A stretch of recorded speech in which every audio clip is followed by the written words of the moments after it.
I'm asking you, was there a reason why he had to slide over? So I was just asking if I can get in with the judge. Okay. That's all. All right.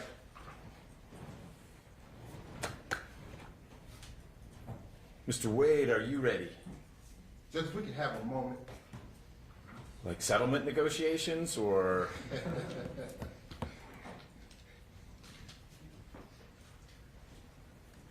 I'm missing one.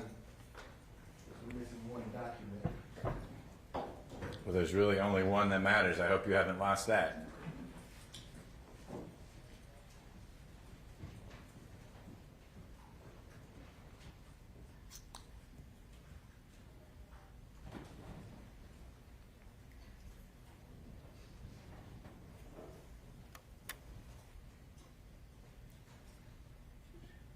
That doesn't throw off your lighting measurements, all right? Gives me light back here.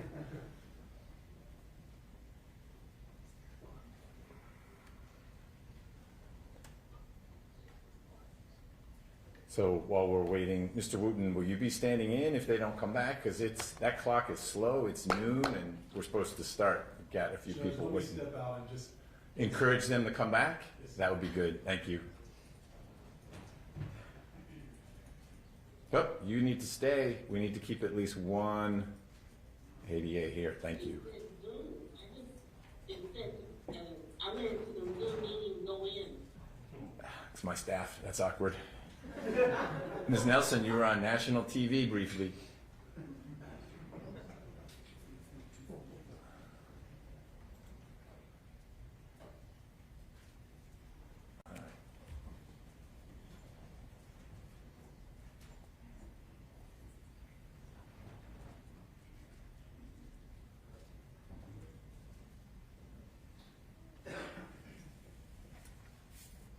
So, Mr. Ney, why don't you slide on up to the front row because we're going to get going. And I appreciate your colleagues doing their own thing on their time, but everyone else managed to get here on time. So if I could have the appearance for the state. Adam Ney, Your Honor. And on behalf of the media interveners. Your Honor, Tom Clyde and Leslie Gapin. Welcome both of you. Mr. Clyde, will you be doing the primary speaking for the media interveners? I'm happy to have it spread out wherever, but if I have questions for your side, should I just pose them and you guys will flip a coin? I welcome just posing them and we'll flip a coin, but I anticipate I'll be doing the bulk of the argument. Great. Mr. Ney just breathed a sigh of relief. Mr. Wade, who will be answering questions if I've got any for the District Attorney's Office? So, Judge, here for the state is myself, Nathan Wade. Donald Wakeford is here as well as Adam Ney and Will Wooten. Madam District Attorney will be making an appearance as well, Judge, but for the bulk of the argument, we anticipate that it will be Donald Wakeford. Great. All right. Well, welcome all of you. So we're here to discuss whether the final report that the special purpose grand jury that was created, if you will, by Chief Judge Brasher's order from January 24th of last year, and that was impaneled in May of last year, whether their final report should be made public in part, in whole, or if it should remain where it is, which right now is solely in the district attorney's custody. So everyone is clear, I hand-delivered to the district attorney the copy of the final report soon after it was available, and my colleagues had voted that the special purpose grand jury had completed its work and should be dissolved.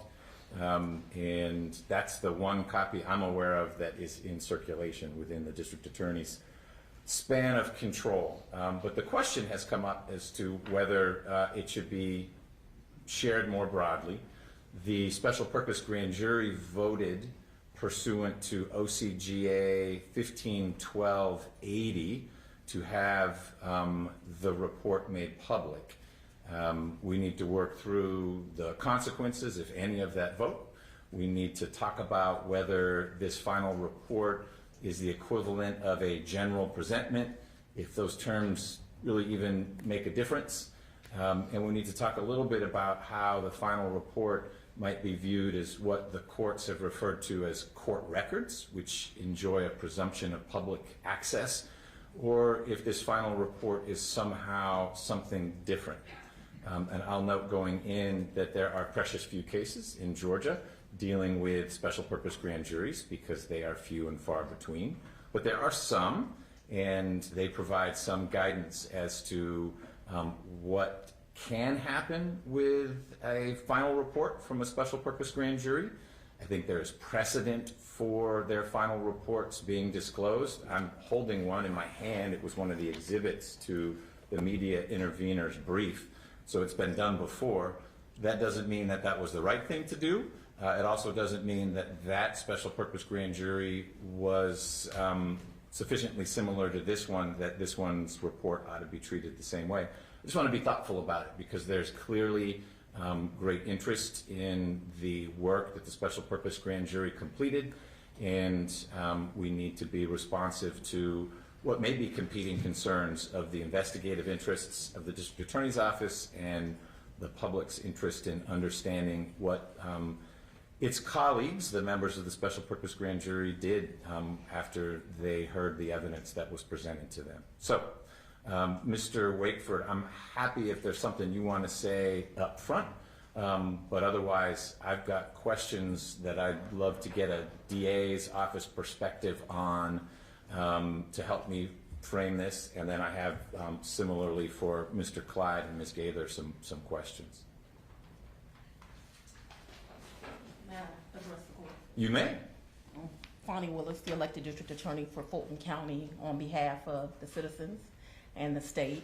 I believe that Mr. Wakeford will give you some of the answers that you have required, but just as an overview. First of all, the thought that this is a presentment grand jury, you and I both know, is really kind of a nonsensical question. So be thoughtful as you work through this, because don't lump me with you as to who thinks what is nonsensical and what's not. So you tell me what you think, and then I'll let you know later on what I think. Fair enough. Excellent. Back in May of last year, the Honorable Chief Brasher swore in 26 members of the public to create a special purpose grand jury. Their entire function was to be an investigative tool. And we are very, very thankful to those citizens. As you and I both know, they gave up a great deal of their time. Hopefully you and I can agree on that. We do. And heard from 75 witnesses, saw countless exhibits, but all for the purpose of investigation. At this point, reaching back to prior experience of both myself, and I'm going to say you again, because I know that your history is that you've been a prosecutor. Often when a prosecutor is in a trial courtroom, they find themselves in this position of not only protecting the rights of the victims, the witnesses, and the community, but making sure that defendants' rights are protected too, right? Sometimes with a very selfish interest, you don't want the case overturned. And so as the prosecutor, we stand in that position of protecting everyone in the courtroom's rights. Having been one of very few people that have had the opportunity to read that report, you being the other one, I think we can assume that fact is also true. In this case, the state understands the media's inquiry and the world's interest, but we have to be mindful of protecting future defendants' rights. And so what the state does not want to see happen, and don't think that there's any way that the court would be able to guarantee, is that if that report was released, there somehow could be arguments made that it impacts the right for later individuals, multiple, to get a fair trial, to have a fair hearing, to be able to be tried in this jurisdiction. The list can go on and on. And so representing the state of the Georgia and these citizens, I know we do have this common interest. We want to make sure that everyone is treated fairly. And we think for future defendants to be treated fairly, it's not appropriate at this time to have this report released. I, as the elected district attorney, have made several commitments to the public, understanding the public interest around this case. The first was before you were assigned to this case. I said by June of that year, I would make a decision as to whether we would ask for a special purpose grand jury. In fact, I did so in May, which is why they were ruled on in May. I then asked for a special purpose grand jury to last for a year, but made certain commitments. By the end of such year, meaning last year, 2022, the special purpose grand jury's work would end. At this time, in the interest of justice and the rights of not the state but others, we are asking that the report not be released because you having seen that report, decisions are imminent. All right, thank you. And I didn't mean to skip over you, D.A. Willis. Mr. Wade had mentioned that you would be appearing at some point, but that Mr. Wakeford would be the primary spokesperson. So I wasn't sure of the way in which you all were going to present, but thank you for sharing those overview comments. Mr. Wakeford. Good morning, Judge. Good morning. Afternoon. We're afternoon now. How are you doing? I'm just fine, Judge. Good. So I understand, Your Honor, I have a question for Your Honor first, and then I understand that Your Honor has questions for Okay. me. If you'll indulge me. I will, maybe. Your order, sure, that's your prerogative, Judge. Your order actually calling for this hearing made mention of a certification from the grand jury that they asked that their report be published under OCGA 151280. To my knowledge, standing here, I don't want to make comments about the contents of a report whose confidentiality is the subject of this hearing. Sure. But I am prepared to say that a mention of 151280 is not in the report. Correct. So I'm asking Your Honor what the source of the certification mentioned in your order is. The grand jurors, Okay. but so it's not, you're correct, it's not in the report. Okay. It is something that they did after they completed their work. Okay, all right. Thank you, Your Honor. That was one thing I was not able to ascertain. Sure. And I understand you have You didn't questions. miss anything, Okay. nor was I reading between the lines, or there's a footnote that was omitted. Okay, and I understand Your Honor has questions for me. I'm fully prepared to engage in a dialogue if that's the way you would prefer to proceed. Well, let me ask just some threshold questions, because that may help focus the dialogue and also focus the dialogue with Mr. Clyde and Ms. Gaither. I'm trying to understand the basis for the request for non-disclosure. And I'm approaching it from a number of angles. One is the fairly limited scope of secrecy of grand jury work in Georgia. And with that, I'm in particular influenced by the Olson case, where the Supreme Court made plain that their view of the statutory framework for grand juries is that really only deliberations are secret. Now, secret isn't the only touchstone here, but that's what's in the oath, is that deliberations are kept secret. You, had you been present for anything that happened in front of the grand jury, are not bound by any statute or oath to maintain secrecy about anything that happened. None of the witnesses who appeared are bound by any oath. Their oath is simply to provide truthful testimony, not to then not disclose their testimony to the media, their uncle, or anything like that. And grand jurors are bound by their oath only not to discuss deliberations.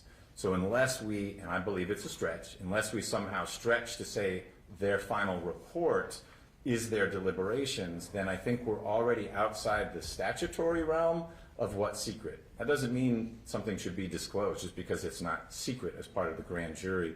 But going into this, my thinking was everything with the grand jury is secret and there'd have to be an exception. And in Georgia, it seems like it's almost the reverse.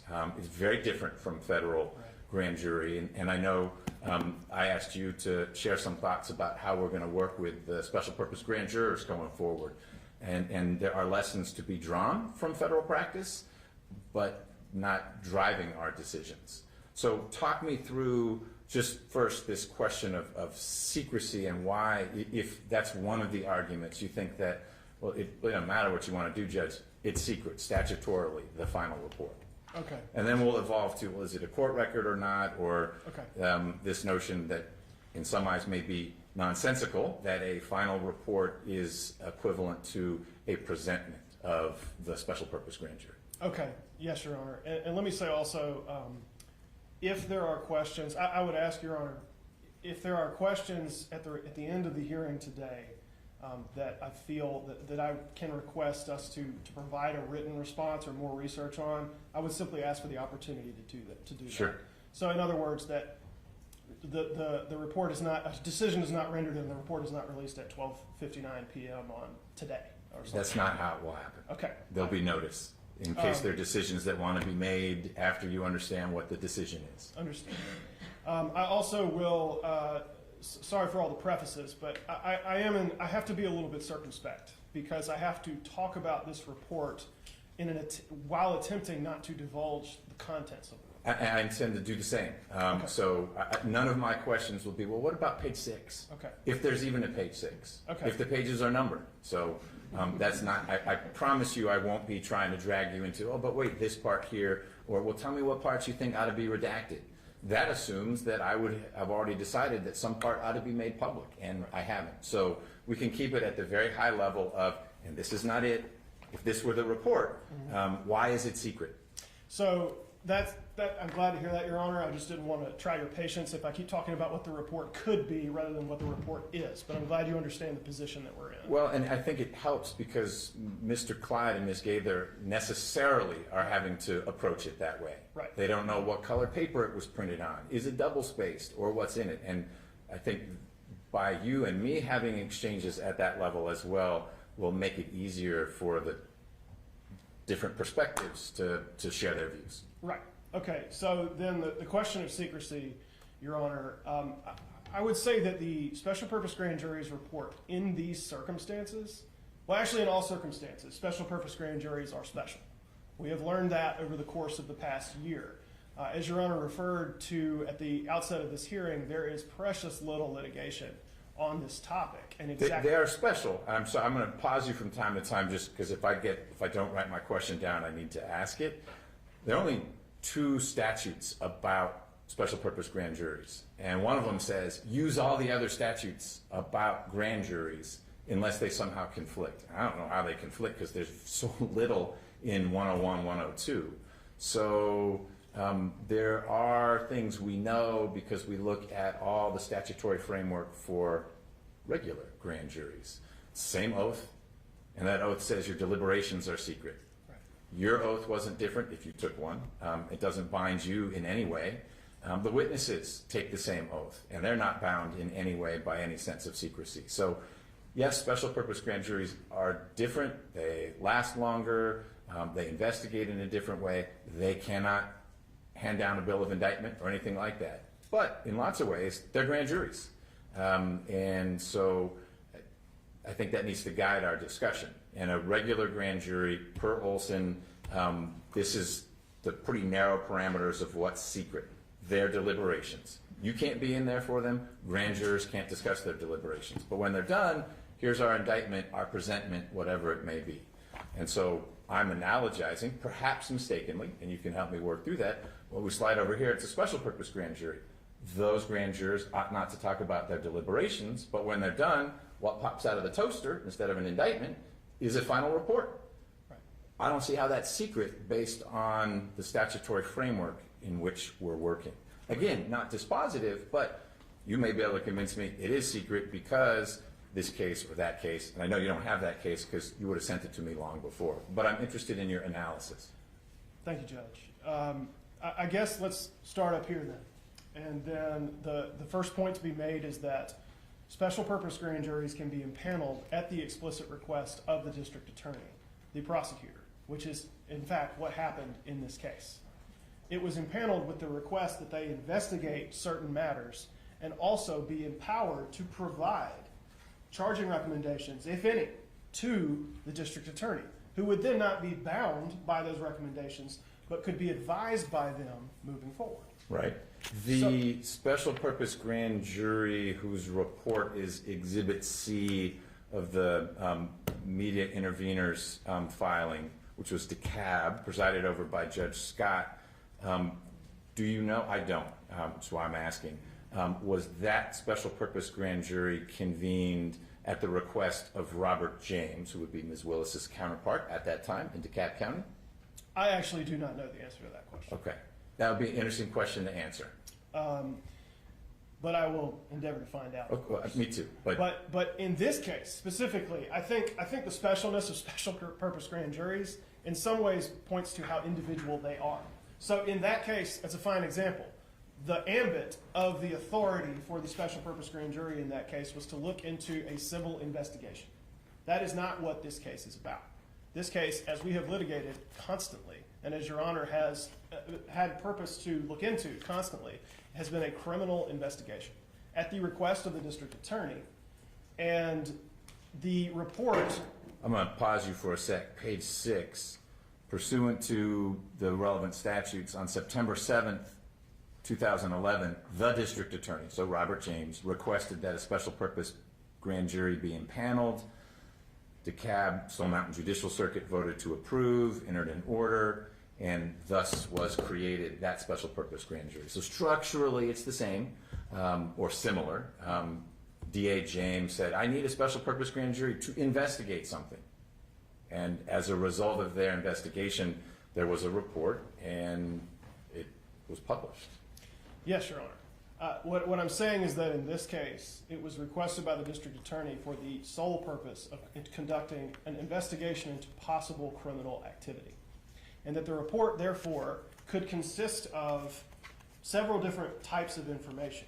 There could be a summary of what the grand jury came to find out in the course of its investigation. There could be a list of statutes that the grand jury thinks might have been violated by someone. There could be a list of individuals with accompanying activities that the grand jury believes could have broken the law. It could even get more detailed than that. And so the actual content of the report, I think, gives us some guidance here as to how secret to perceive, or how much respect to provide the secrecy of this report. Because, as Your Honor knows, ongoing criminal investigations have a different understanding as far as court records are concerned in this state. And in fact, records that are part of an ongoing criminal investigation are not subject to public scrutiny. When the district attorney requested that the special purpose grand jury engage in this investigation and provide recommendations if they saw fit, it was as part of at that time and at this time, ongoing criminal investigation. If that report contains information, it is for the use of the district attorney per the impaneling order. If that report contains charging recommendations, that is certainly solely for the use of the district attorney.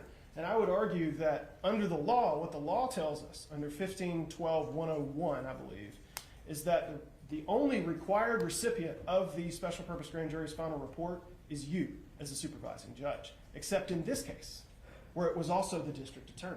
Because whether there are recommendations or not, the district attorney has to ascertain that, so has to see the report.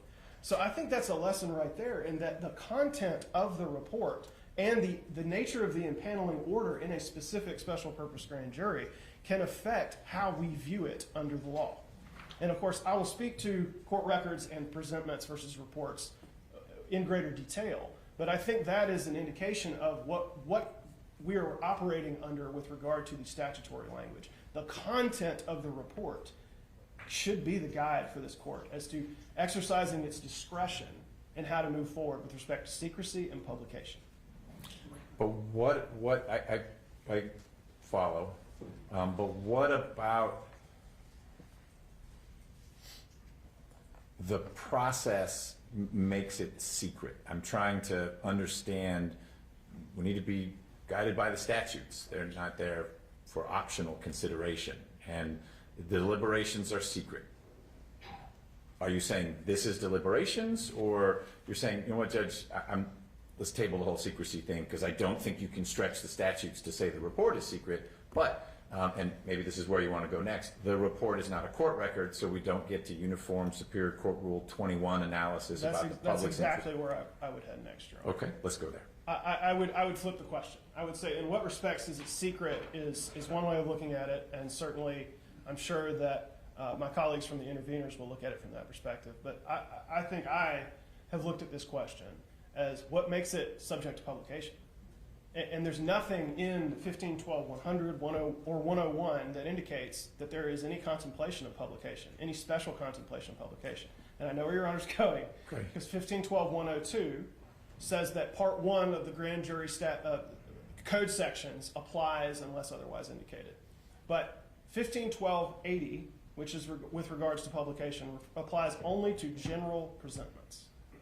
And again, the content of a special purpose grand jury report can contain elements of both a general and a special presentment, making it a third kind of thing, a special purpose grand jury report. It's an isolated instance under the law. Well, I think we may be able to dispose of one term so we don't get too confused. My understanding is that this concept of special presentment has gone away. That basically indictments and special presentments, one and the same. We don't do special presentments anymore. A grand jury can indict someone if they're presented, first, if it's not a special purpose grand jury. But in reviewing case law that you've provided and that I received from the media interveners, I got the sense that we really don't even use that term special presentment anymore. You're welcome to. I don't know that. I think it's just going to cloud things a little bit. I think in one corner you've got charging documents, which this body had no authority to present. And we have a history. There's at least one Supreme Court case dealing with a rogue special purpose grand jury that said, not only do we think you should do this, DA, we've indicted him for you. Thank you, but that's a step you can't take. That's a district attorney's decision to make, and then ultimately a regular grand jury hearing the evidence, deciding whether there ought to be a true bill. That was a Court of Appeals decision. Court of Appeals. Either way, it was out of Gwinnett County. That is not what we're dealing with here. So I don't know that we get into special presentment. Why is the final report so distinct that it ought not to be treated as a general presentment, and 1512-80 ought to be so narrowly read that it's only a general presentment, whatever the heck a general presentment is? That's sort of the problem right there, Your Honor, is that, first of all, special presentments, just to put that to bed, I think the distinction is not only that they are charging, but that they make specific allegations of wrongdoing under the law. So there is a possibility that the report can contain what is essentially a special presentment within it, because they were empowered to do precisely that. So I'm coming back to this theme again. The content of the report should guide the analysis. Okay. So the special purpose grand jury was authorized to return a report that was, in all but name, took the form of a special presentment. That's something they had been authorized to do. They were also authorized, it just says report. They could have come back and just provided a summary of what they heard every day, or they could have provided a 2-page summary of what overall they thought the picture painted for them was. That they're authorized to do any number of these things. And the report can take any of those forms. So a special purpose grand jury report, as we'll see, can take the form of something akin to a special presentment or to a general presentment, or have elements of either. And where 1512-80 specifically says general presentments, I don't think that we can say it applies without question to a report issued by a special purpose grand jury. Additionally, I would point Your Honor to 1512-71. That is the duties of the grand jury statute. I've got too much paper. Here we go. There's something interesting within this statute, in a couple of instances, that was actually pointed out by the interveners in their submission to the court, which is that 1512-80 is specifically mentioned in 1512-71 with regard to presentments. What's interesting is that when it appears, the legislature has taken pains to point out that a report or presentment provided as a result of a civil investigation conducted by a regular grand jury is subject to 1512-80 also. They also later say a decision by a grand jury not to pursue charges or recommend charges against a peace officer who's been accused of an unlawful use of force is also subject to 151280. That report or presentment is. If they recommend that charges are pursued, they can recommend it by either requesting an indictment or a special presentment. So in these other places, the legislature has not assumed that 151280 applies to any report that a grand jury is empowered to produce. When they have to produce these two reports, as they are required to under the law, they have taken pains to say, oh, and 151280 applies. And that is within Part 1 of the grand jury code sections. Part 2, which says that unless contradicted, everything in Part 1 applies, there's just no mention of 151280 in the special purpose grand jury statutes. There's not. They don't mention any other statute from that first part. They simply say all of the first part is incorporated insofar as it's not specifically in conflict. And the other term, well, and specifically in conflict, I would say the term they use is report. It is not general presentment. Correct. Now, I understand the position of the interveners. We're not closing our eyes to their position that, come on, there's no distinction between a report and a general presentment. I would refer you, though, to where I began, which is that in this situation, the law has created a situation where a special purpose grand jury can return something that is either special presentment, a general presentment, or has elements of both. And so it cannot just be considered to not be in conflict with 151280, which says general only. If it has elements of both, then are the general presentment elements publishable at the special purpose grand jury's direction, but not the special presentment parts? Because I want to move away from labels. They called it report. They could have written on their general presentment. I think you would still be arguing what you're arguing, even though they called it a general presentment, and thus literally under 151280, they say, hey, the court shall publish, other than ultra vires stuff that I am empowered to take out. They called it a final report. I told them to call it a final report. You asked for a final report, so that's why it says final report. But what if there are, as you said, it can contain components of both. If there are things that call out at you as general presentment, then what do we do with 151280? Right, and at that point, if it's not something that can be considered solely a general presentment, then it's not a general presentment under the law. So, I mean, It's a hybrid presentment? hybrid. It's a special purpose grand jury report. Okay. It is. We have a special purpose grand jury statute that makes a special purpose grand jury that produces a report. These are isolated under the law and therefore fall outside of the general understanding in certain instances. One thing that's also not in 1512-100 or 101 is that a special purpose grand jury cannot indict. So 1512-102 says all the rest of the first part applies.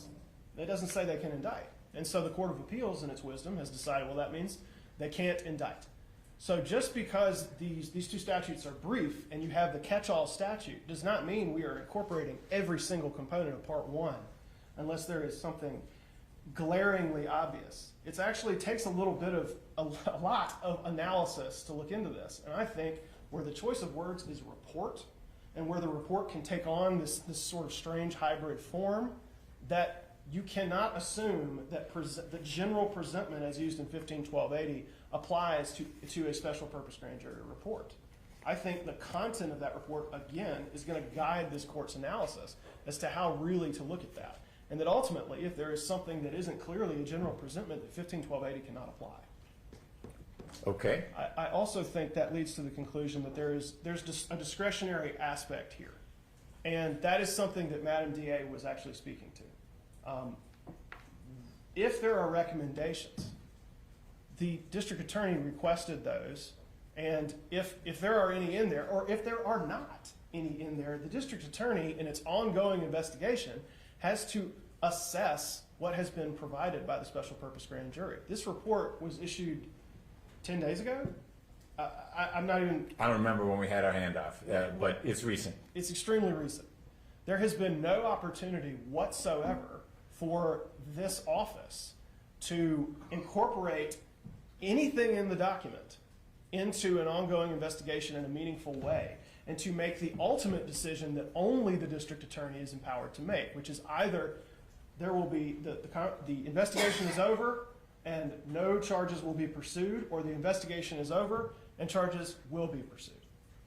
And where the express purpose of the report is to investigate a set of circumstances and provide or not provide recommendations to the district attorney, we think immediately releasing before the district attorney has even had an opportunity to address publicly whether there will be charges or not, because there has not been a meaningful enough amount of time to assess it, is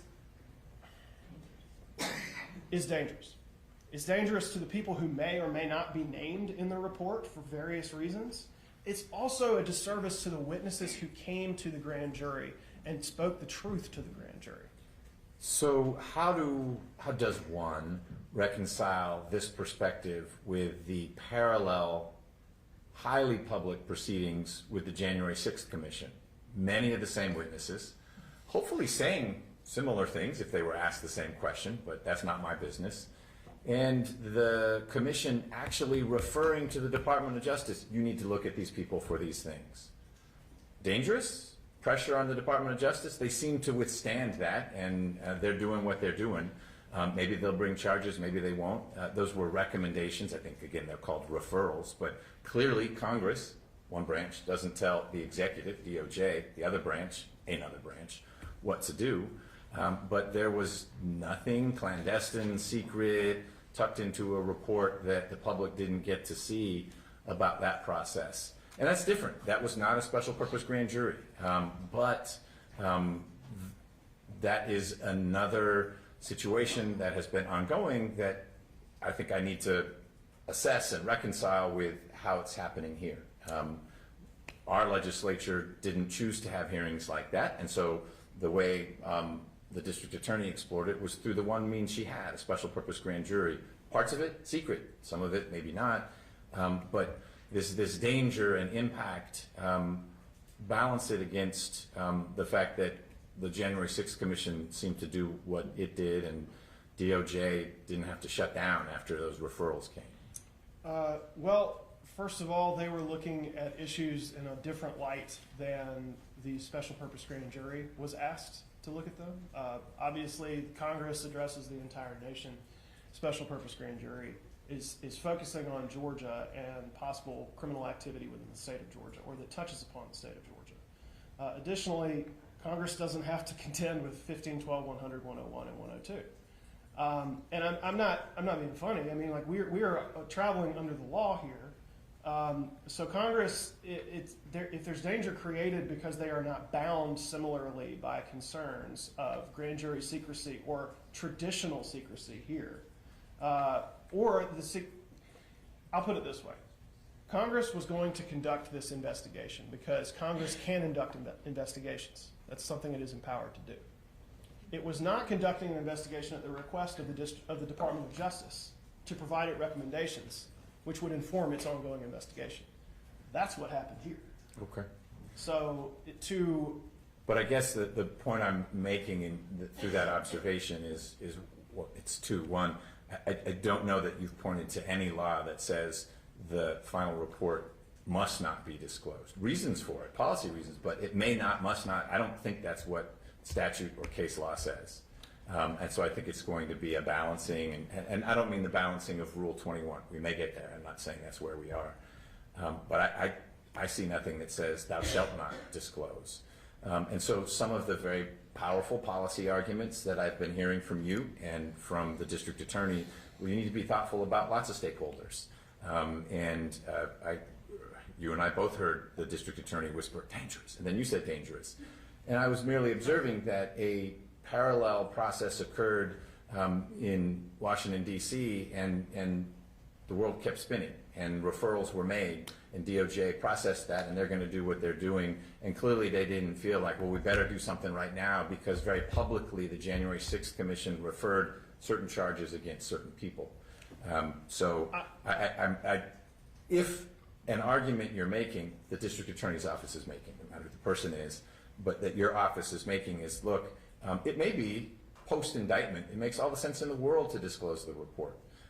But before then, you're hamstringing an investigation, maybe putting inordinate pressure on someone. I get these things, but that doesn't seem to have caused the wheels to fall off the DOJ bus. Well, we don't know, Your Honor. We don't know because the DOJ operates in such complete secrecy, and their grand jury proceedings are subject to much more powerfully secretive requirements. So frankly, we don't quite know the answer to that question. Additionally, Congress's proceedings happened in public. They were nationally televised. They had witnesses come and testify to the entire nation. And then so when they made recommendations, it was based on information that they were publicly releasing, sometimes live and in living color.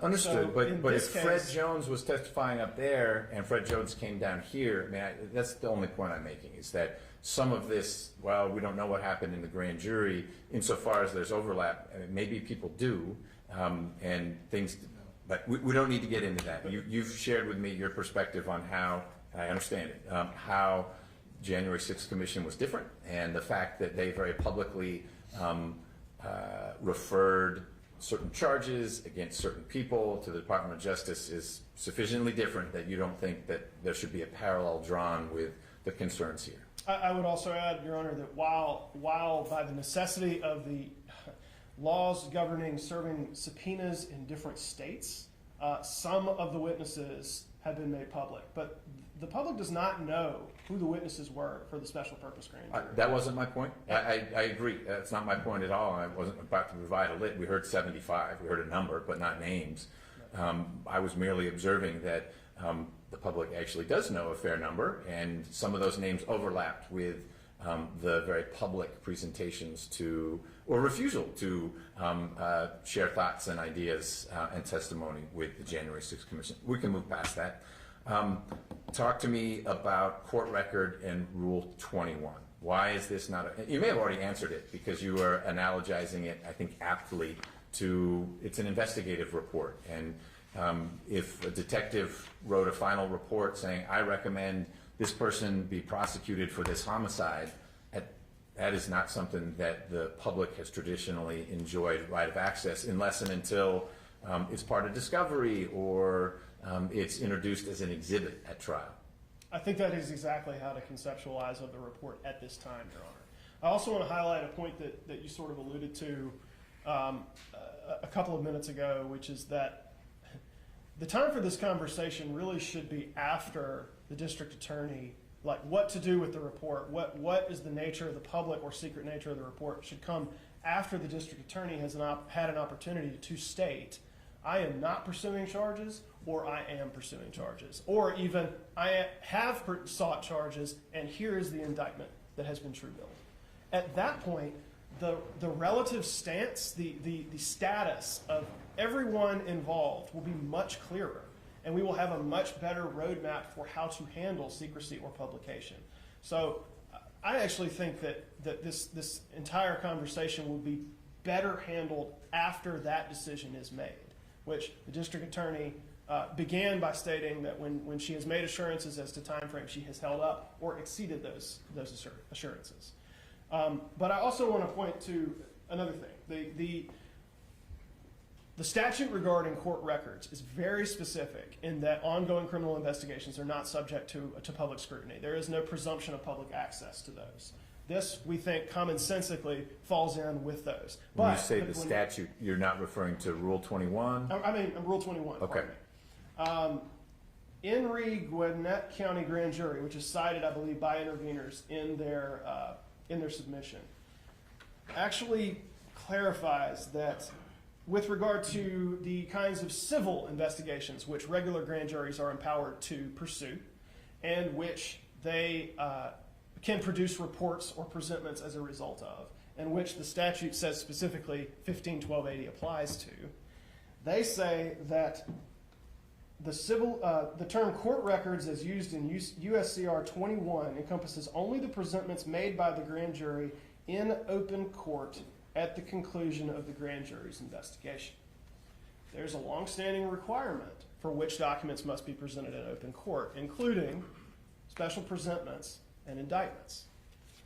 Here, the report under 151271 had to be presented in open court and actually already had been. That is not a requirement under 1512-100 or 101.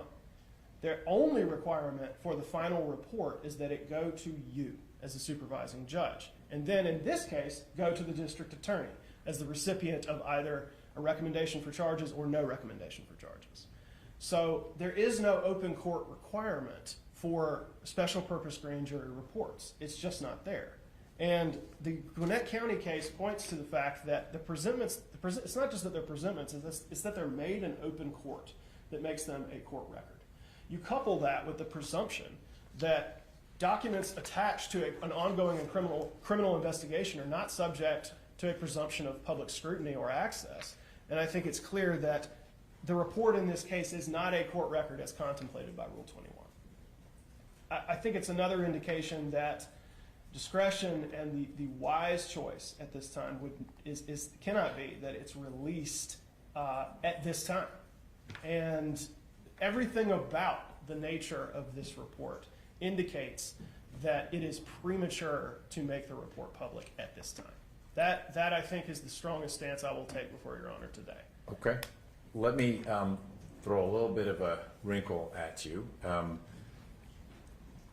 What would prevent a special purpose grand juror from reaching out to the media saying, I'll tell you what's in the report? Other than me telling them, but what would be the basis for me telling them that? Because it's not deliberation. So we can step back from presentments and Rule 21 and all these things. It's not deliberations. Maybe it's investigative. It is investigative. Maybe it's disclosable. Maybe it's not. Maybe it's disclosable after the investigation is done. That's the reasonable rule you're proposing. But now I am special purpose grand jury member McBurney, and I disagree with that approach. I'm not going to tell you our deliberations. I'm going to tell you how we came up with what we came up with, why we did. I'm going to tell you what several witnesses said because I didn't like what they said or I really liked what they said because their testimony isn't protected in any way. Why could that not happen? Or on what basis could I forbid it from happening so that there could be contempt if it did happen? Because the report is the necessary result of the deliberations of the grand jury. So is a jury verdict, so is an indictment, so is a general presentment or a special presentment. It's the synthesis of, it's the end product of, but it's not the deliberations. And that's where, if we end where we began, our part of the conversation, that's what Olson is all about. Right. It's just the deliberations. You can't be in there, I can't be in there while they're deliberating. What happens, what goes into it, witness testimony, you actually could have had 5 assistant district attorneys in there, even if only one of them was asking a question. No harm, no foul. Once they're done, again, why is it not something that is disclosable? And if they can disclose it, why wouldn't it then just generally be disclosable? And that's sort of the end of the curveball. Right. So you hit it or miss it. All of the results that you mentioned, like an indictment or a verdict, there is a requirement under the law that those be made public. We're going around in a circle. There is no requirement under the law that the special purpose grand jury be made public. There is not a requirement. And again, we're going to see that the interveners will likely come at this from the angle, well, there's nothing that says it has to be secret. Well, we're saying there's nothing that requires it to be public. It's its own document. And Your Honor could forbid them from speaking about its contents because right now it hasn't been published in open court.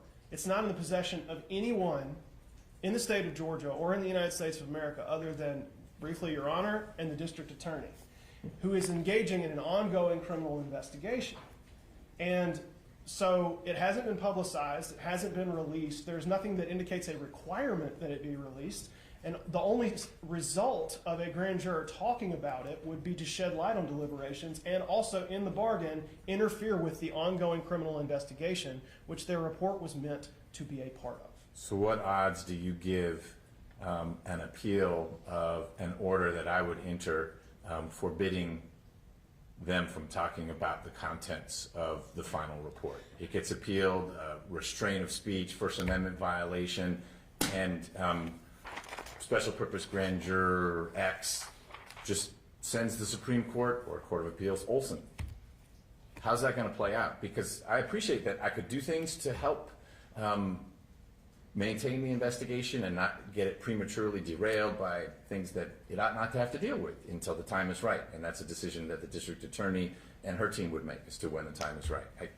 That's an important interest to uphold. You got my full support of that interest. But I don't know. I need to think through how that plays out. And if we have a grand juror who says, that's fascinating, you're not going to release the report, but I'm going to talk. I muzzle you. I suspect there'd be an appeal. I'm not interested in entering an order that we know is DOA, dead on appeal. So, Your Honor, respectfully, one thing I refuse to do is ever handicap odds of what the Court of Appeals will or will not do. We do that all the time, and we're always wrong. Well, that's exactly right, Your Honor. But what I'm saying is that the district. Can I actually confer with the district attorney? Sure, for 1 second? please. Then you're almost done. Okay.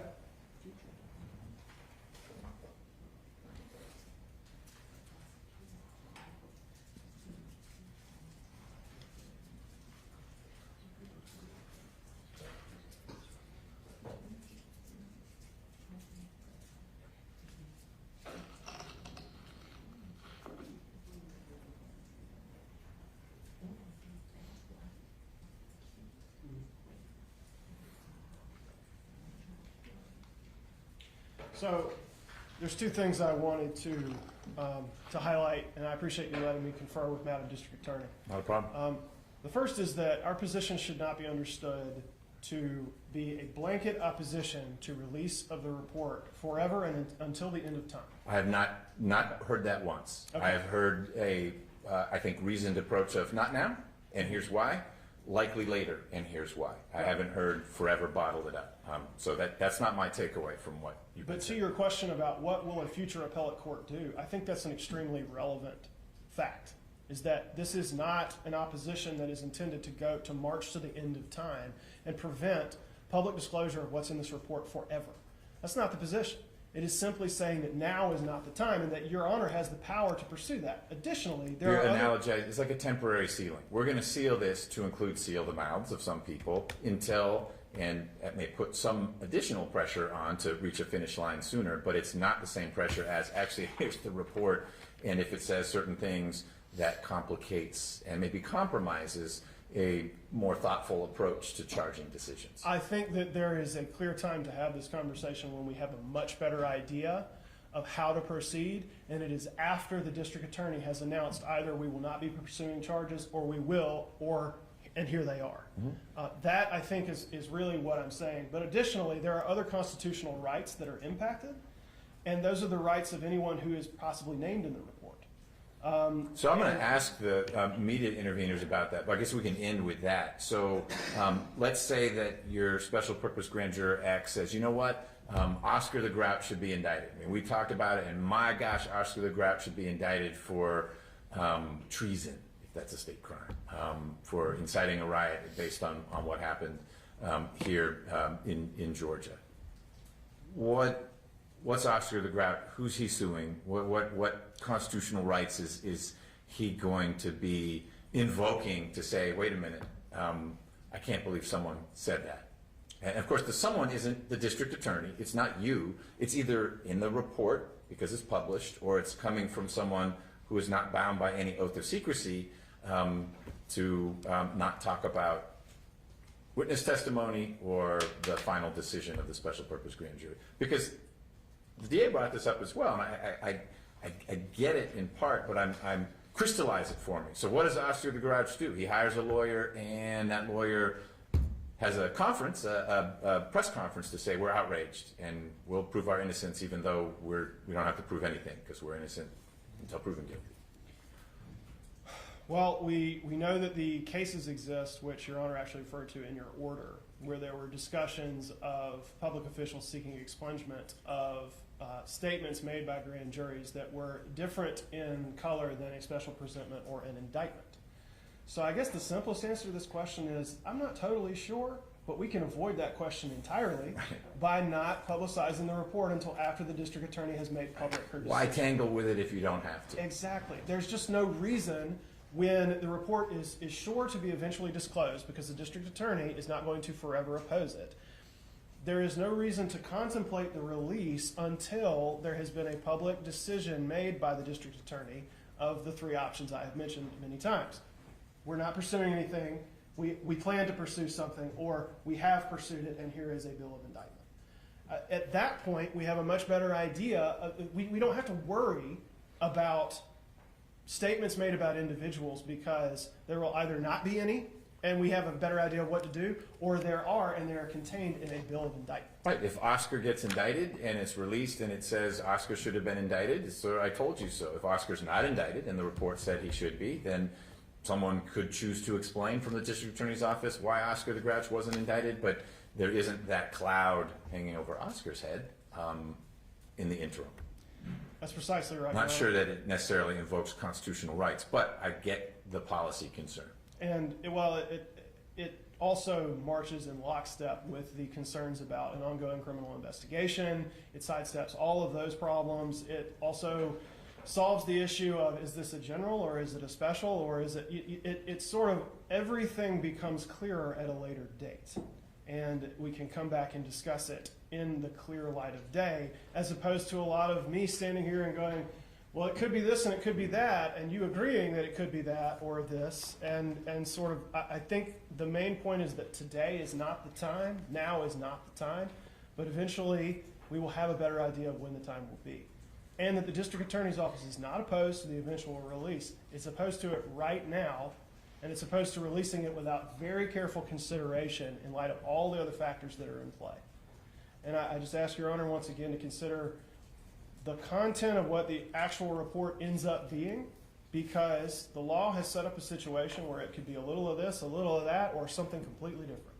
And I think that's part of the reason why we're here, is to sort of get an idea of what are we even dealing with. And I would ask again, if there are further points of law, points of policy, or any other position that the district attorney should illuminate, that you allow us a chance to dig in on that and provide a written submission. Otherwise, I remain available to answer any other questions. All right, thank you so much. Thank you, Your Honor. Appreciate it.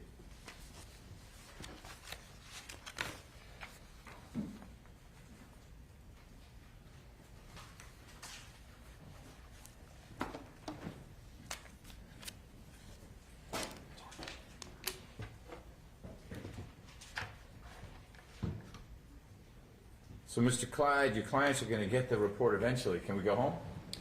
No, Your Honor. Obviously, we believe the report should be released now and in its entirety. And that approach is consistent with the way the American judicial system operates. In other words, it is not unusual for a district attorney or a prosecuting authority to be generally uncomfortable with having to release information during the progress of a case. That occurs all the time. But the judicial system, time and time again, has said when matters are brought to the court system, we are going to require them to be made public, because the faith of the public in the court system is much improved by operating in a public way. And so it's only in the most extraordinary situations where our appellate courts and where the United States Supreme Court has allowed the sealing of records, and including, as you articulated it, the outcome of grand jury activity. We acknowledge the operations of the grand jury while it was ongoing were subject to a veil of secrecy. But that, as the court has explained, that has come to an end, and they've issued a final report.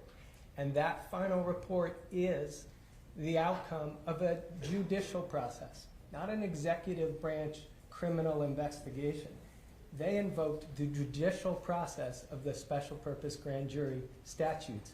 And now that special purpose grand jury has issued a report, and the jurors themselves have asked for it to be published.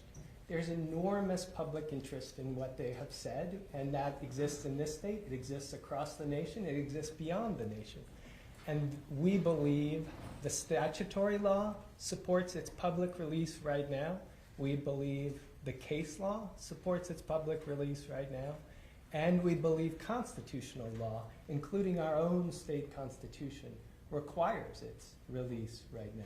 So why isn't this one of those extraordinary circumstances where disclosure wouldn't be the standard? I appreciate that you're characterizing it as a judicial proceeding because, of course, a judge had to be appointed to supervise and ultimately receive the report. But I don't think Mr. Wakeford was misdescribing it all that much, and he didn't use the word conduit, but it basically was, here, Judge, here's our report that we've prepared ultimately at the request of the district attorney to answer the questions that the district attorney had, not the court had. The court didn't sua sponte. It could have, but it didn't. To be clear, in this case, we want to know more about what went on with the general election in 2020. That was something that the district attorney asked for, had to pull some levers to do that, judicial levers. Yes. But it was executive branch saying, we want to investigate this. The mechanism by which we investigate it is a grand jury. Okay, that means the courts have to be procedurally, not substantively, but procedurally involved. And then we get our report, we, the district attorney's office, so we can figure out what we're going to do next.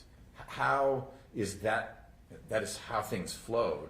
And it did pass through a court proceeding because I had to swear the jurors in and whatnot, but it wasn't a trial, it wasn't a hearing. I didn't issue any ruling. So I'm Your Honor, and pulling it out of that framework. I'm wondering how you say, no, it needs to stay in that framework. Or at least, why is it not one of these extraordinary, uncommon situations where it's really not a court record that came out? I haven't filed it. There's nothing that says I need to file it, which is usually, when you are invoking, I ask you a bunch of questions, but it depends up. And so you'll get to answer. Rule 21 kicks in usually because there's something in the docket that your clients can't get their hands on. There's nothing in the docket. There's not going to be anything in the docket, I guess, unless I decided that something needs to be published, and it'll probably be published by putting it in the docket. There's no requirement that it go in the docket. So there isn't even a court filing that we're talking about. okay, Your I'm Honor, done. I see that as That was a three. fire hose. I asked three questions, and I'm going to answer them in order. Number one, I understand your analogy that this is a conduit situation, and I'm going to speak to that. Okay. And then I'm going to speak to why there's really no circumstances, there's none of the extraordinary circumstances that would justify sealing, and why, in the end, this is a Rule 21 document. And so let me start first with, this is a judicial process. And I understand Your Honor's point that it was requested by the grand jury, but it's actually an extraordinary judicial process. In other words, that request is made to this court, and this court's, not just Judge Robert McBurney's courtroom, but the Superior Court of Fulton County's power is invoked. Grand jurors are required to come to this whole courthouse. And that can't happen until a majority of the Superior Court judges agree that this is a worthy thing to undertake. So it's actually an extraordinary exercise of judicial power. And so I don't think it can be characterized as just we helped out the executive branch. It is fully invoking the judicial branch's power and requiring jurors to come and devote their time and their energy to carry out a purpose for this court system. And that is the kind of environment where the case law says, that's judicial. So the next question you've asked is, all right, well, isn't this one of those extraordinary circumstances? And respectfully, I don't think the state has made any showing of any substance that there's one of those extraordinary circumstances. And let me explain that. I respect the district attorney's statement about the protection of other people. And that is an admirable statement for any district attorney to make. But other people, particularly the other people that were involved in this grand jury, are represented by their own counsel. This hearing took place, was widely publicized. Their counsel aren't here. The risk of prejudice to them is actually much less than it is with many, many documents that are disclosed during the judicial process. Indictments get entered, as the court is very aware, get entered by the state or by the federal government with a great deal of detail, sometimes press conferences that drive defense counsel crazy. But there's never been any suggestion, and there couldn't be, that process should be closed. hearings take place about the exclusion of evidence or the exclusion of witnesses, all those hearings take place publicly. The documents related to them have to be disclosed as court records.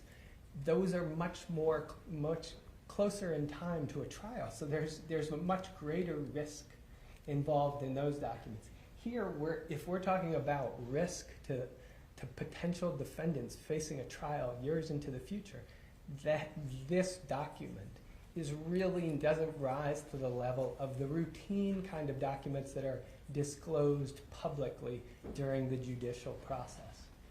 So I don't think there's a compelling case for protecting other people's rights. The court asked about, well, who does somebody sue? The court's exactly right. They can't sue anybody. Long ago, the United States Supreme Court in 1976 in Paul versus Davis said no. Government institutions are going to make statements that have negative impact on people's reputation. That alone will not ever create a cause of action. You have to show something called stigma plus. There has to be a deprivation of other kind of rights. Simply reputational interests aren't enough. So what the state is pointing to is simply not the kind of information that justifies sealing. And there hasn't been any suggestion, any evidence, any presentation that really makes a compelling demonstration that there should be a sealing in this case. Ongoing investigation. Investigations, obviously, when people are indicted, they don't necessarily close. They continue throughout a case. And so ongoing investigations frequently continue after there is significant disclosures of information about an investigation. That's exactly what would occur here. As the court has pointed out, the House of Representatives January 6th committee also has disclosed enormous amounts of information. There's really no precise showing that can support the kind of sealing that they're asking for. And finally, the court asked, all right, Rule 21. Really, why is this triggering Rule 21? It's not filed. And Your Honor, it is filed for purposes of Rule 21. And let me explain what that is. For purposes of Rule 21, the question is not whether it's submitted to the clerk. The question is whether it is submitted to a judicial officer that needs to take action on it. And that's what triggers Rule 21. I'll give you a case cite to that. Please. And we're happy to provide more authority on this issue. And I'm going to give you Forsyth versus Hale. It is at 166 Georgia App 340. And I'm quoting a part of it here. A paper is said to be filed when it is delivered to the proper officer and by him received to be kept on file. In this case, that special report was, by law, submitted to you as the supervising judge. Based on that, immediately you had responsibilities. You had to provide it to other judges and everybody to reach a decision about whether this grand jury could be dissolved. There were decisions that had to be made. The power of this court was invoked. The decisions by you as the supervising judge had to be made. And so overall, it falls exactly within the category of Rule 21. Now, I acknowledge that there's a secrecy with respect that the Gwinnett County grand jury decision recognized there's a line that the records that the grand jury looked at during its ongoing process are not accessible as court records because historically they haven't been. But then the Gwinnett County, the Supreme Court or the Court of Appeals in the Gwinnett County decision, the Supreme Court in the Gwinnett County decision emphasized in that case, that general presentment had to be made public because it was the outcome of their process. And so it was subject to Rule 21, and essentially the same process would apply here. And was that grand jury a special purpose grand jury or a regular grand jury? Because regular grand juries can do general presentments as well. They're empowered to investigate the clerk's office, and they could not going to indict the clerk, but they could say, hey, we noticed that they use too much paper in the copy machines, and we should be more environmentally conscious.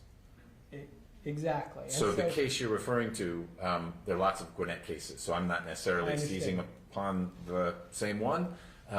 Was that a special purpose grand jury in which the Supreme Court said that, I know they use the term general presentment, and we'll talk a little bit about report versus presentment, but setting that aside, they were saying that special purpose grand jury's general presentment must be made public because it is effectively a filing. Correct. And it was a general presentment from a grand jury and in a civil context. And I'm talking about the 2008 In Re Gwinnett County grand jury case. Okay.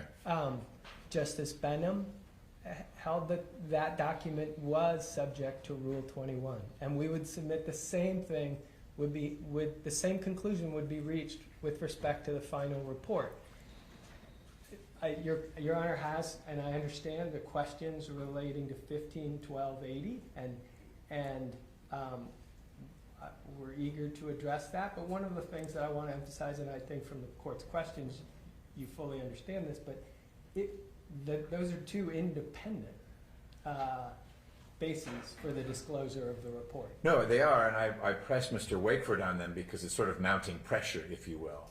The grand jury itself said you need to publish it, and if one travels to 151280, actually it's a shall. There are not a lot of statutes that say the court shall. That's the court shall, and I learned what that means. If it applies, if 80 applies. But I appreciate that that is a separate basis. If I were to find that the final report is effectively a Rule 21 filing, then Rule 21 and all the case law that you and Ms. Gaither cited that talk about the competing interests, and it really is extraordinary and exceptional not to disclose something that would fall under or within Rule 21's ambit. So that would be a separate and compelling reason if I were to find that the final report is a Rule 21 filing. Exactly, Your Honor. And if I may add one item to your desk is today we're also going to provide the court with another example of a special report that was published. This is, and this is a copy. I'm going to provide a copy to you in just a moment. It involves the Gwinnett County Grand Jury, and it is from 2009. It was them looking at land transactions. And Judge Clark, at the end where I put that man approach, You may. where I put the blue tab, is where Judge Clark has ordered this special purpose grand jury report to be published in the legal organ. So it is an example, and I would say that just as in a sense, I would think that the two special purpose grand jury reports that are before the court are in a sense examples of the two ends of the spectrum. Obviously, in the DeKalb special purpose grand jury, they recommended prosecutions of named individuals. And that was disclosed and published by Judge Adams in the DeKalb situation. In the Gwinnett situation, this is a grand jury that found a great deal of discomfort and criticized various aspects of the land purchasing decisions made by Gwinnett, but generally is not recommending prosecutions, is moving in the other direction. But in both cases, they were published in their entirety at the direction of the supervising court judges. And in both cases, these are special purpose grand juries. So these would be then examples that it is possible to do it, and I assume if it had been legally challenged and a higher court had said the trial judge was in error to do that, then Mr. Wakeford would have shown me those opinions. So those aren't out there. But what about his argument that if, and I know you don't know the content of the final report, for lots of good reasons. But what about the argument that the content should drive the decision-making process? So, Your Honor, I'm going to address Or To- did to I both those interrupt you questions. before No, you no, got no, all but you the? raised another issue that I'd like to just cover, and then I will directly answer that question. Okay. With respect to the DeKalb special purpose grand jury, and the court may already be aware of this. Yeah, full disclosure, I was a brand new judge, and all of a sudden, Mark Scott, defendant, was in front of me. There was a whole lawsuit that came out of DeKalb about not handing over that report to the rest of the bench, and so I'm a little familiar with how Yes. that was. Nothing about publication. That was news. I understand. I wasn't interested in whether it was made public. I was interested in getting Judge Scott out of my courtroom. And the only thing I wanted to point out is Burrell Ellis is ultimately prosecuted for perjury in the aftermath of that special purpose grand jury based on his testimony that was presented at that special purpose grand jury. He's prosecuted. He is the verdict. He's convicted at trial, and he ultimately, on appeal, parts of his conviction are affirmed, parts of it are reversed. But there's nowhere in that opinion, and that opinion does recount the history of the special purpose grand jury, that it is any way critical of the release of the report, nor did Burrell Ellis and his counsel ever make any argument that the release of the report somehow put him in an impossible position at his trial. Obviously, as the court has pointed out, there hasn't been a decision directly on point with the issues that we're taking on today. But it is an example of somebody who was prosecuted in the aftermath of the release of a report, and it never rose to the level of an issue worthy of appeal. Then, Your Honor, I'm going to address, I apologize, I'm having trouble remembering the... It's all right. It was a question, Mr. Wakeford was making the argument that we could, when I was exploring report, special presentment, general presentment, that really depends on the content of the document, and the more it is like a special presentment, the more it is something that is an investigative tool for the district attorney as opposed to a general report on here's the things we learned and saw and whatnot. That would militate towards not disclosing now because it's much more like a detective's homicide report. That's not a court filing. That doesn't get filed with the court. But that's someone thinking long and hard about should the district attorney bring charges against someone for killing someone. And Your Honor, in terms of suggesting to the court that it has discretion to make independent judgments about what should be public and what shouldn't be public, I do not believe that that discretion exists in anything other than the law of Rule 21 and the law of essentially expungement of ultra vires activity. In other words, what do we believe the case law supports?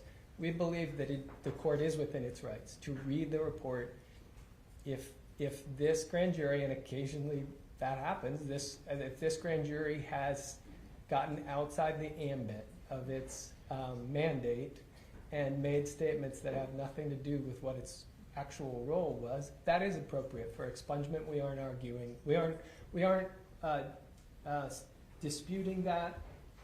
We only note that by implication suggests everything within the scope of their mandate is supposed to be made public.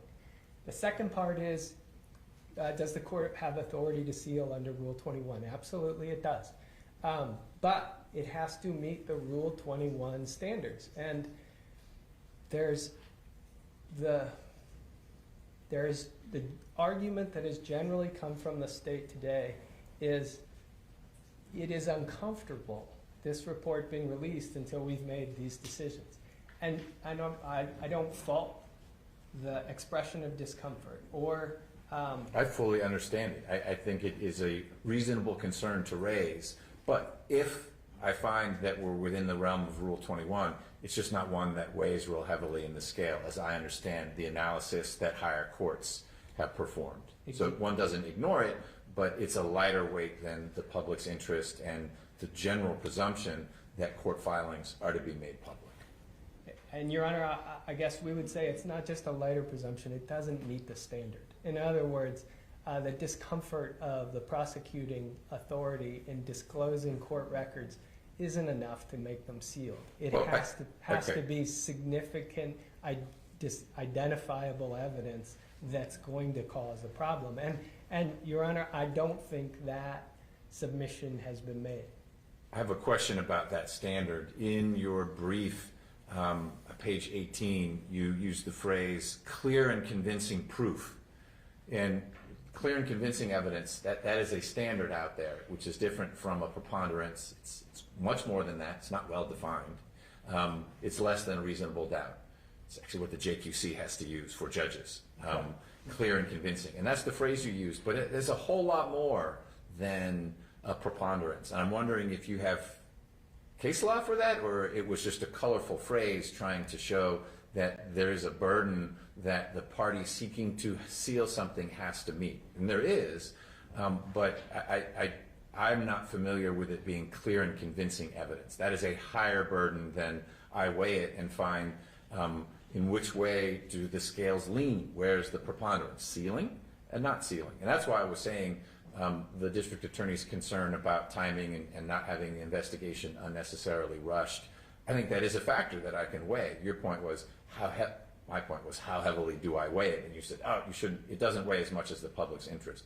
It might not, but there are other concerns that the district attorney raised. The rights of folks who may be named in an unfavorable light in the report, if that's how it works. And so I envision the process, the Rule 21 process, to be stacking weights on the scale, just like a jury would in a civil trial. I think that's a fair way to think about it. They're heavier and lighter weights. But in the end, I need to decide, are the scales leaning in the direction of sealing or in the direction of having this be an open record? I think I just need to see that it is leaning in a direction. I don't think it has to be leaning in a particularly strong way. And clear and convincing is that it has to be leaning in a particularly strong way. So that was a long way of saying, where do you get clear and convincing evidence as the standard? And Your Honor, I believe clear and convincing is the standard for closing a courtroom. I would say the way you've described the sealing of records is correct with this caveat. The items that you are putting on the scale have to be constitutionally cognizable issues. And so in other words, a general statement that people's reputations might get hurt has repeatedly been identified by our appellate courts as not enough, as not even beginning the discussion. Okay, because they're two different things. Not enough is what you keep saying, and I'm saying, okay, it's not enough standing alone, but maybe there's more other factors. But then you shifted towards the end saying, actually, that's not a factor at all. It would be improper to put that on the scale because it's not constitutionally cognizable. I'm not disagreeing with you. I'm asking you to educate me. Can I put whatever are deemed to be reasonable factors, or there are cases out there that say these kinds of things might be someone's concern, but you may not put them on that scale to decide which way the scales are leaning? And I would say it's the latter. In other words, that's simply that kind of general articulation of potential injury to reputation simply doesn't make the scale. It's not a factor to be considered. Whether one considers it lightly or greatly, it's not a factor. And if there was a detailed showing about an individual made by their counsel and it was an extraordinary situation, and let me explain. Stigma plus? Well, an extraordinary typically involves juveniles, typically involves highly private information. It doesn't involve public officials who are involved in activities following a national election. And so that's the part where the fit is just not very tight. And so that's, but Your Honor also brings up a good point that I would like to react to, is the only organization that filed a brief in advance of this hearing is us. The state has articulated their argument today. We will plan to respond to that argument with more detail, so the court has some of the case law that has rejected sort of generic concerns about reputation as a basis for sealing. Because I do think that is well established. And so what we would submit is when it comes to that weighing process. And Rule 21 itself requires that it significantly outweigh the presumption of openness. That when it comes to that weighing process, that the weights that you can put on the closure side are really not compelling in the situation that's before us here. And then on our side, we are talking about really one of the most compelling situations for legitimate public interest that I can think of in this courthouse. In other words, there is genuine public interest in what these grand jurors found after they sifted the evidence, after they heard from all the witnesses, and its interest not just because of the role they played on the grand jury, but also because they are community citizens and speaking to these issues from that vantage point as well. And so that's also important and part of the public interest. What is your response if I'm the special purpose grand juror who's been told by this judge, you can't talk about your final report to anyone, it's secret, or at least I'm telling you can't do it. And they look in the online First Amendment lawyer, Tom Clyde pops up, and so you get a call from a special purpose grand juror saying, judge is telling me I can't talk about deliberations, but I also can't talk about what any witness testified about. And in particular, I want to tell people about this special purpose, our final report, because the judge isn't publishing it, but I want to talk to folks about it. Can the judge tell me I can't? I mean, yes, he can, because he did, but can we challenge this judge, and what's our strategy? Your Honor, I think they could challenge that. In other words, as the Olson case makes clear, they are now required to take an oath, and that oath was narrowed by the General Assembly. And so they are bound by that oath.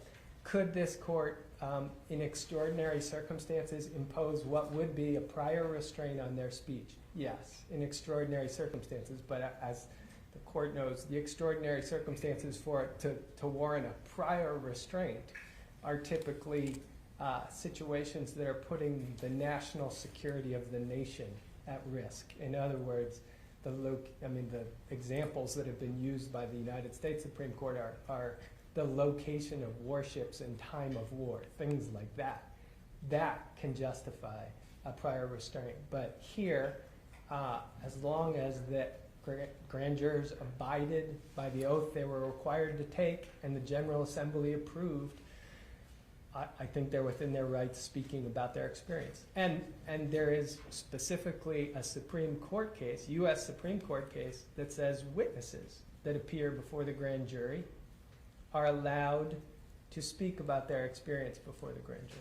And I think that the Olson case makes that clear. I'm not talking about witnesses. They're going to do what they do.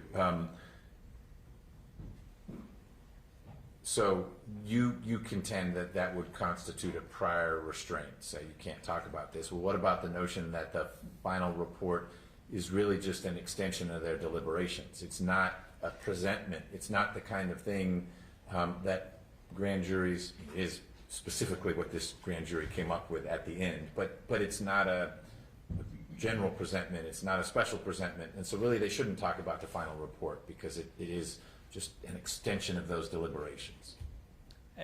Your Honor, I'm not really compelled by that question. Your Honor, I say it's a step too far. In other words, as the court has indicated, the outcome of grand jury process, the outcome of those deliberations is a public document, and historically. And so that process of the deliberations end and an outcome gets rendered to the court system is a significant and important step in the process. But I don't think you could seal the final report as being a part of their deliberations. And candidly, I think the statement by the special purpose grand jurors that they wanted their report published speaks to that. I don't think they see it as an exposure of their deliberations. They see it as this is the judgment, and I haven't read it, but they see it as this is the judgment, or the judgment that we've reached. And that's what the court system historically said, that document becomes public. Your Honor, unless you have other questions, I will not take any further of your time, but what we would propose is that just as Judge Adams did in DeKalb, that you order that the report be filed with the clerk's office, and I think the expression he used was spread among the minutes of the court, and that it be published pursuant to 15-12-80. All right. Ms. Gaither, anything you want to add? Did he cover it? No, Your Honor, he did a pretty good job. All right. Mr. Wakeford, I've seen the Post-it notes flying in your direction, so why don't you come on up here and let me hear any brief rebuttal you may have. Brief, right, Your Honor? Well, that's what the lawyers always say, and 30 minutes later, we're still hearing it. No, I'm interested in what you've got to say in response, and in particular, touch upon, I'm not familiar with the Forsyth case, 166 Georgia Appeals 340. I'll read it, and I'll look for other cases like it, but I was intrigued by this notion that there's case law out there that one could use to characterize the final report as a filing. Certainly not in the clerk's possession right now, and it won't be anytime soon, but because it came into the court's possession, then it's a filing, and we are within the realm of Rule 21 and not someplace you'd rather be. Right, Your Honor. And I think opposing counsel or counsel for the interveners used an interesting phrase just a moment ago. We progressed away from filing in open court to just maybe sort of filing to rendered to the court system, which is now, we are so far from the language that is contained in the case they cited, the Henry Gwinnett County jury, that we are no longer talking about a presentment made by the grand jury in open court, which is what the language that the court chose, the Supreme Court chose in that case. Additionally, they cite to a portion of the language of that case in their brief at page 11, a block quote from the Supreme Court's language where they talk about Rule 21. And it's at the top of page 11. They say, Rule 21 embodies the right of access to court records which the public and press in Georgia have traditionally enjoyed. And as opposing counsel also pointed out, there's no law on point as to what to do here because there's absolutely nothing traditional about a special purpose grand jury. Right. No, that's not the strong argument for disclosure, is that this report falls into that category of traditional act. There's nothing traditional about this report or this process. So I get that. That doesn't mean, however, that it falls outside of Rule 21. It's not a simple one, which is why we're having to have this hearing. If this were an indictment, that's a simple one, and we don't have this discussion. Right. And it may be that there is the name of a critical witness that the state is seeking to redact from the indictment until it's appropriate to unseal that piece because people haven't been arrested yet or something. That happens all the time. That's not this. This is different. Well, I would say that the question of whether Rule 21 is applied in this specific way, going to Your Honor's point, that may be something that requires additional argument from the district attorney's office, because I really think that demonstrates ably that we are not within the realm of Court Rule 21, and that we are much, if we are, this is a document that is much more akin to a piece of an ongoing criminal investigation. But you've heard me a lot on that.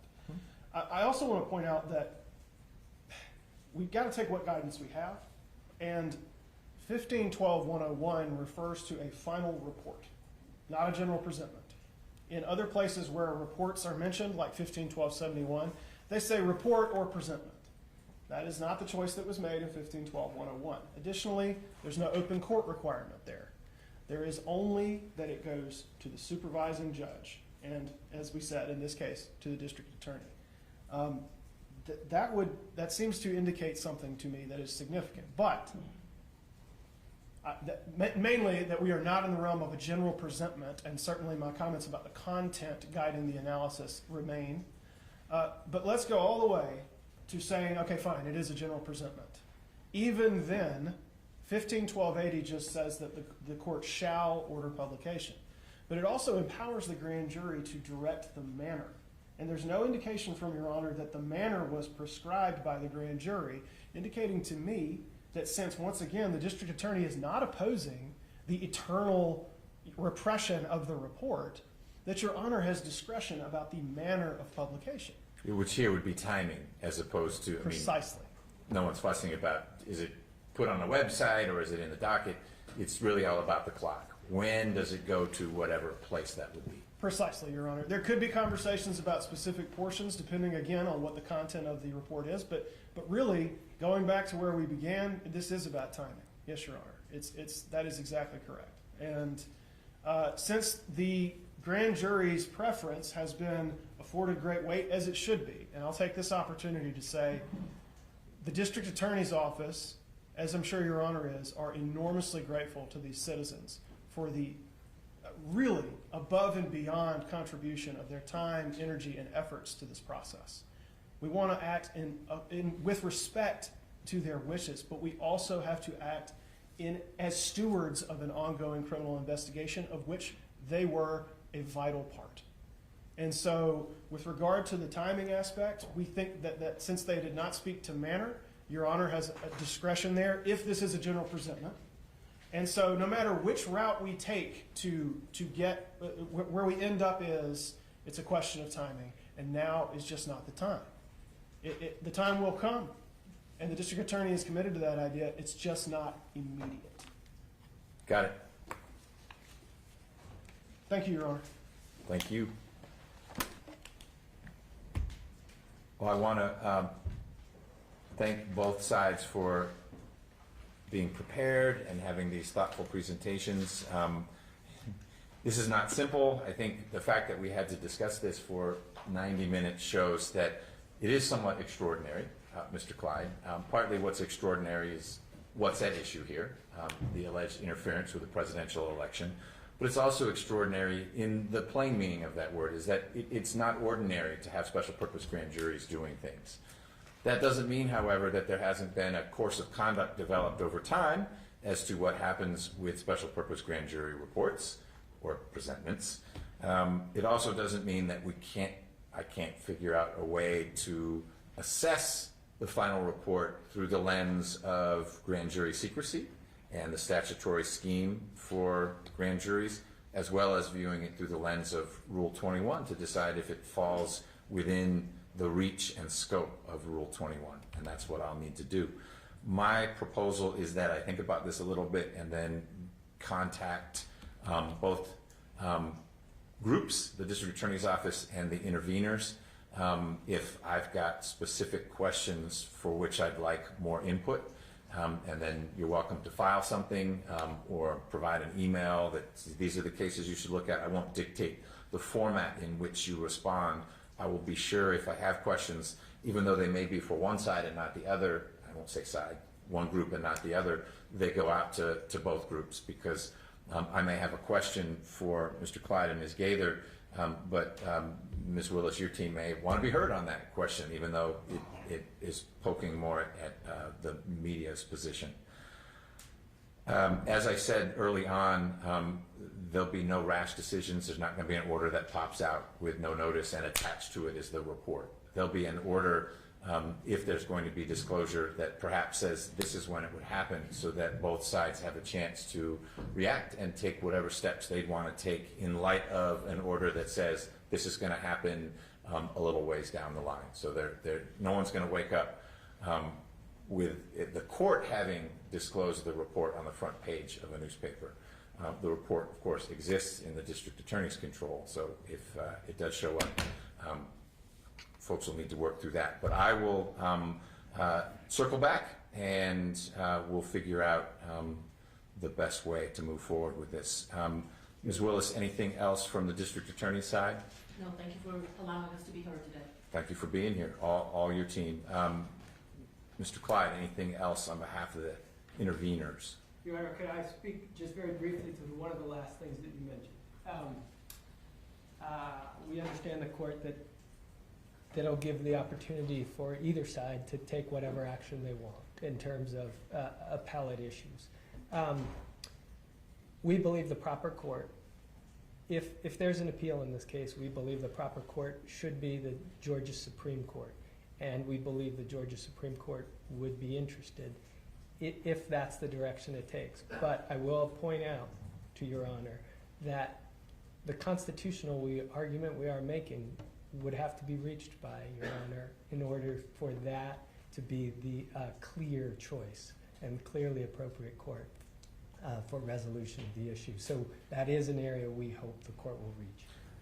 I appreciate your concern, and I think if there is a ruling of non-disclosure, it would need to address the different bases and each of the bases that you raised, that it's not secret, that it does fall within Rule 21. And so I think you'd find the toehold you need to do what you need to do if you feel that that's appropriate to do, if that's the end result. Very good. Thank you, Your Honor. All right. Well, that's it. Thank you, everyone. I need at least Mr. Wade or someone. You're welcome to stay, Ms. Willis, but I don't think you need to for the we have a logistical conversation about Yes, something. sir. Thank you.